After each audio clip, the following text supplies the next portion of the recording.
ప్రజా యుద్ధ నౌక కామ్రేడ్ గద్దర్ 3వ వర్ధంతి సందర్భంగా హైదరాబాద్లోని రవీంద్ర భారతిలో నిర్వహించనున్న సభను అంబేద్కర్ అభిమానులు పెద్ద ఎత్తున పాల్గొని విజయవంతం చేయాలని డిపిఎఫ్ జాతీయ కార్యదర్శి శంకర్ పిలుపునిచ్చారు.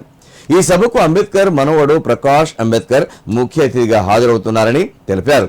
సభకు సంబంధించిన వాల్ పోస్టర్ను గజ్వేల్ అంబేద్కర్ చౌరస్తా వద్ద ఆవిష్కరించారు. ఈ సందర్భంగా శంకర్ మాట్లాడుతూ భారత రాజ్యాంగాన్ని సంపూర్ణంగా అమలు చేయాల్సిన బాధ్యత ప్రభుత్వాలపై ఉందన్నారు. డాక్టర్ బిఆర్ అంబేద్కర్ రచించిన రాజ్యాంగ స్ఫూర్తికి విరుద్ధంగా పాలన సాగుతుందని విమర్శించారు.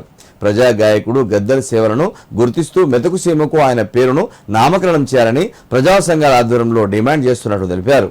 గద్దర్ ఆశయాలను ముందుకు తీసుకెళ్లేందుకు ప్రతి ఒక్కరూ కృషి చేయాలని పిలుపునిచ్చారు. ఈ కార్యక్రమంలో డిబిఎఫ్ రాష్ట్ర కార్యదర్శి దాసిరి ఎగొండ, జిల్లా అధ్యక్షులు బ్యాగరి వేణు, దళిత బహుజన ఫ్రంట్ నాయకులు, కార్యకర్తలు పాల్గొన్నారు. గద్దర్ అన్న సంస్మరణ సభకు పాల్గొని విజయవంతం చేస్తూ కోరుతున్నాం. అదేవిధంగా ఈ ప్రజా సంఘాల ముఖ్యమైన డిమాండ్ ఏంటంటే మెదక్ జిల్లాకు కామ్రేడ్ గద్దర్ అన్న పేరును పెట్టాలని చెప్పి మేము డిమాండ్ చేస్తూ ఉన్నాం. గద్దర్ అన్న మన నుండి దూరమై అమరత్వం పొంది 3 సంవత్సరాలు పూర్తవుతుంది. గద్దర్ అన్న తన చివరి దశలో మొదటి దశలో ఏ సాయుధ పోరాటాన్ని అయితే చేశాడో మావోయిస్ట్ పార్టీ నాయకత్వంలో, చివరిలో డాక్టర్ బాబాసాహెబ్ అంబేద్కర్ అందించిన భారత రాజ్యాంగాన్ని పట్టుకొని మొత్తం దేశమంతా తిరిగాడు. ఈ రాజ్యాంగాన్ని కాపాడుకోవాలి, ఇదొక 7 తరాల గ్రంథం అని చెప్పి గద్దర్ అన్న ప్రకటించాడు.